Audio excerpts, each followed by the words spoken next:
Hello and welcome to Speaking with Stephen. In this series, we're taking a deep dive into some of the most prominent words in motivational speaking. I have deliberately not made captions for this video because reading while listening will not improve your core listening skills. You must train your ear, that's the whole point. Okay, let's go. Today's word is courage. If you're sitting at that B2 level and wondering why you can't break through, this is why. Native speakers don't just know words, they know how the words live together and how to use them idiomatically. So if you can't produce these kind of words naturally under pressure, this will help you get out of that. Okay. Number one, muster the courage and bite the bullet. To muster the courage means to gather it deliberately, to collect every available resource of bravery you have and bring it to a single moment. Muster comes from military language. To muster troops means to assemble them for action. When you muster the courage, you are assembling yourself before something that genuinely costs you something. You'll hear this in personal narratives, interviews, and anywhere people talk honestly about defining moments. To bite the bullet means to endure something painful or difficult, to stop avoiding it and simply get it done. It comes from the practice of soldiers biting down on a bullet during surgery. Wow, okay, first round, just listening. She mustered the courage to say what she'd been thinking for months, bit the bullet, and the room went silent. Your turn.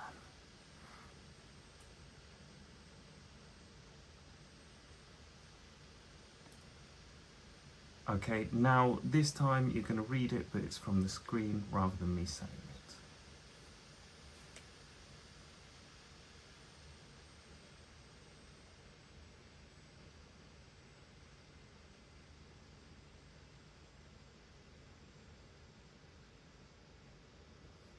Okay, lovely stuff. Now in the remix, we're going to level it up with some real hardcore C1 words. She mustered the courage to think of something to put in there when she'd been think of something to put in there. Okay, so I went for articulate and suppressing. So articulate actually means to express something with precision and clarity. To suppress actually means to consciously hold something back from expression. Okay, take a read of that. Try for those words now.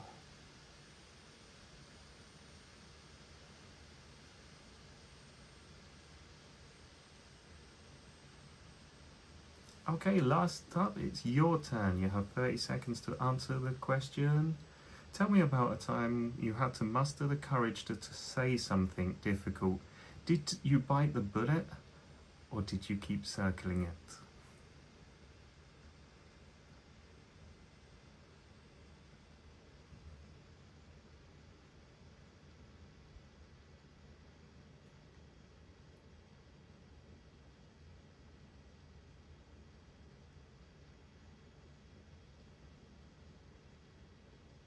Okay, good stuff. Check out the example answer now. There was a conversation I'd been carrying around for about 4 months. I knew what needed to be said. I knew the person needed to hear it. I just kept finding reasons why today wasn't quite the right moment. And then one morning I just mustered whatever I had, bit the bullet, and said it. The conversation took 11 minutes. 4 months of dread for 11 minutes. I'll never forget. I've never forgotten that ratio.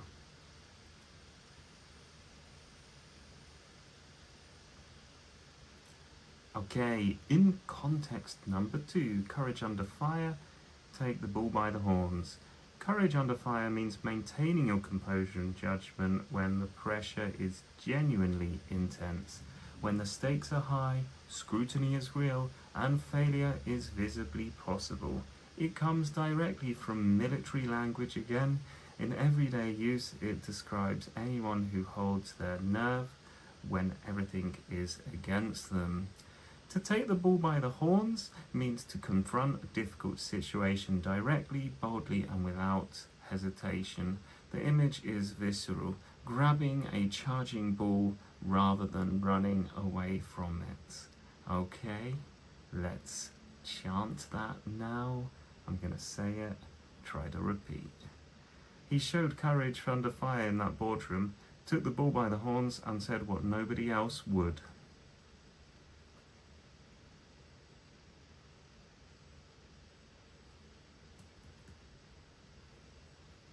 Okay, one more time. This time it's going to be on the screen. There it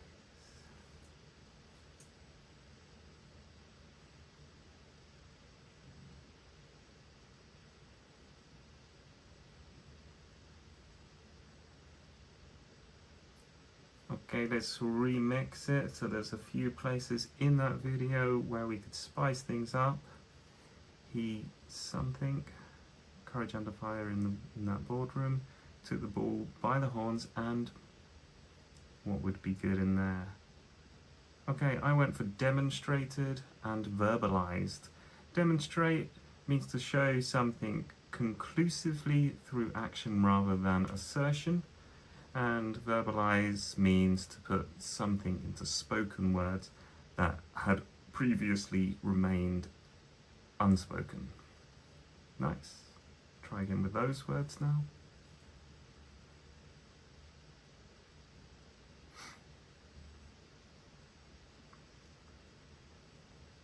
Okay, now it's your turn. You have 30 seconds to answer the question. Tell me about a moment that required courage under fire. Did you take the bull by the horns, or did someone else?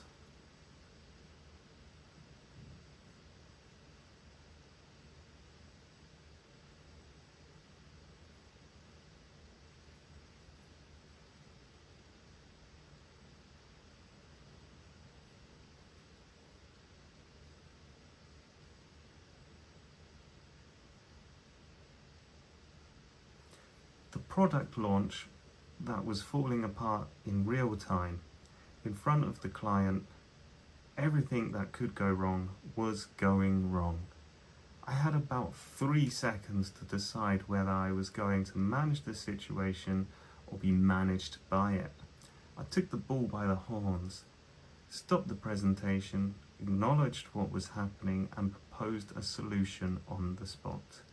Courage under fire doesn't feel heroic. It feels like controlled panic with a professional face on top. Yeah.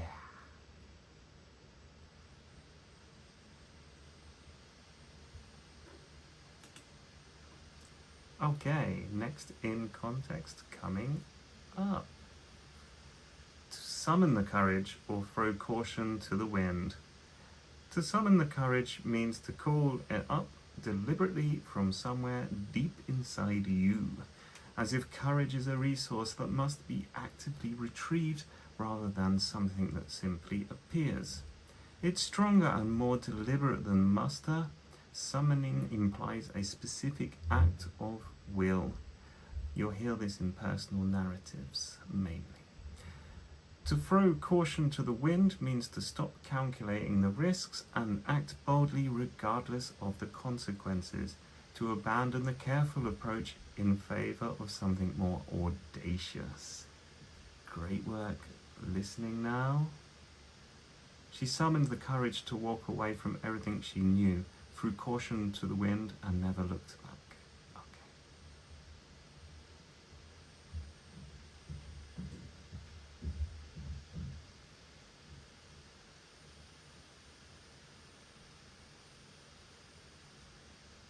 Okay, it's on the screen now.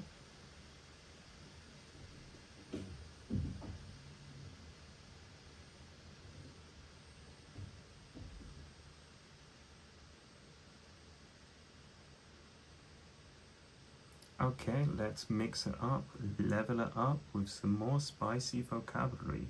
She summoned the courage to, what would be good in there? Everything she knew, threw caution to the wind, and never Let's put something else in there. Okay, so I went for extricate herself from and cast a backward glance.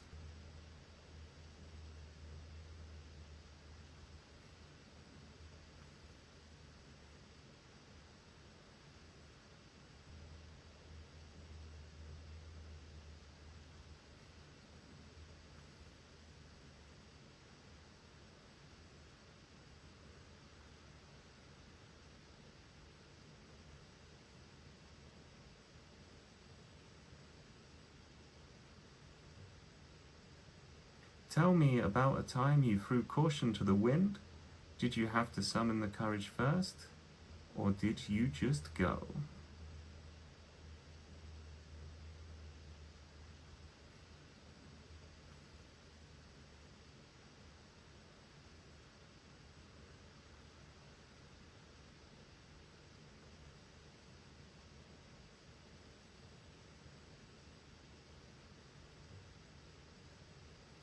I moved to a country with one bag, a job offer that fell through 2 weeks after I arrived, and roughly enough money to last 3 months. I had summoned every available piece of courage I possessed and thrown caution so far into the wind I couldn't see it anymore. And the worst case scenario I had constructed so carefully in my head never came. It never comes the way you imagine it will. Okay. Interesting example there.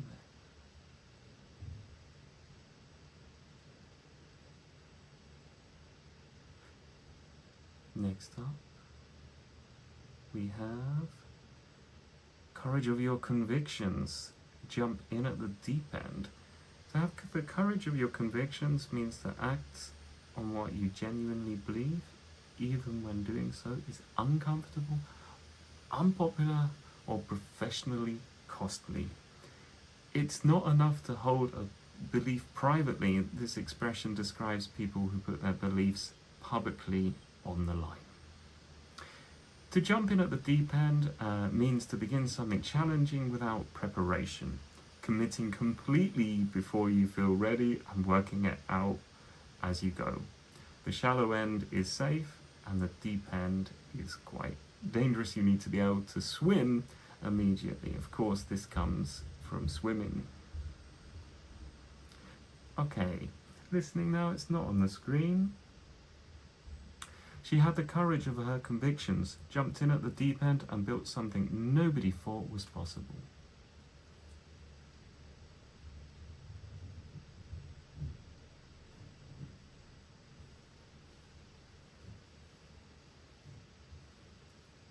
Okay, it's on the screen now.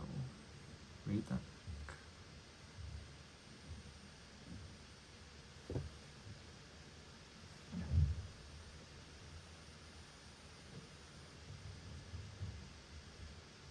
Okay, let's mix it up and level it up.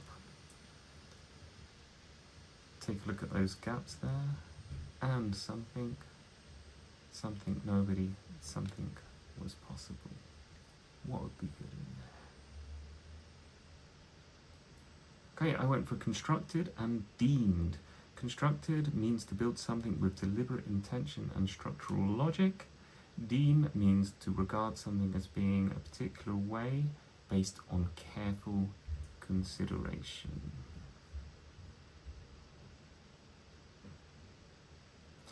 Okay, try again with those words now.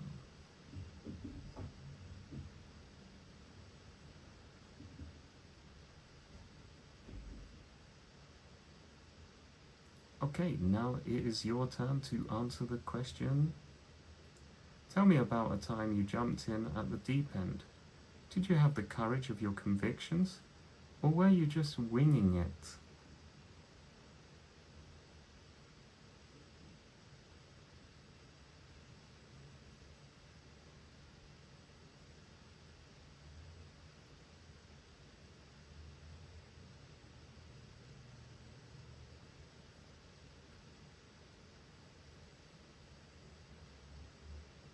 Okay, both, honestly.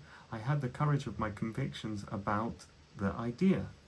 I believed in it completely and was prepared to defend it to anyone. What I didn't have was any certainty about execution. I jumped in at the deep end with total conviction about the destination and absolutely no idea about the route, which I've come to think is actually the correct ratio. Know why you're going, know where, know why you're going, work out how when you get there.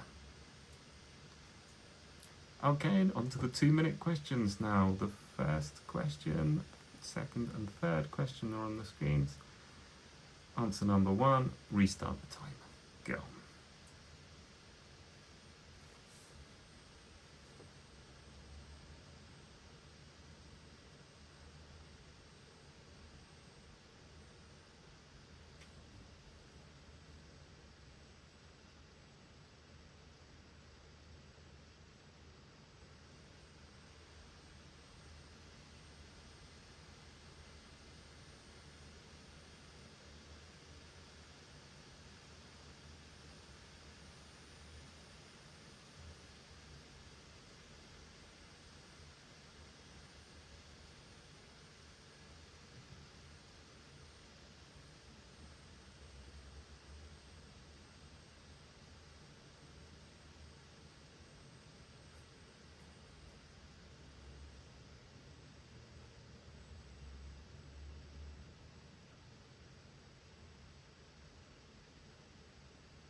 Okay, now let's look at the example answers.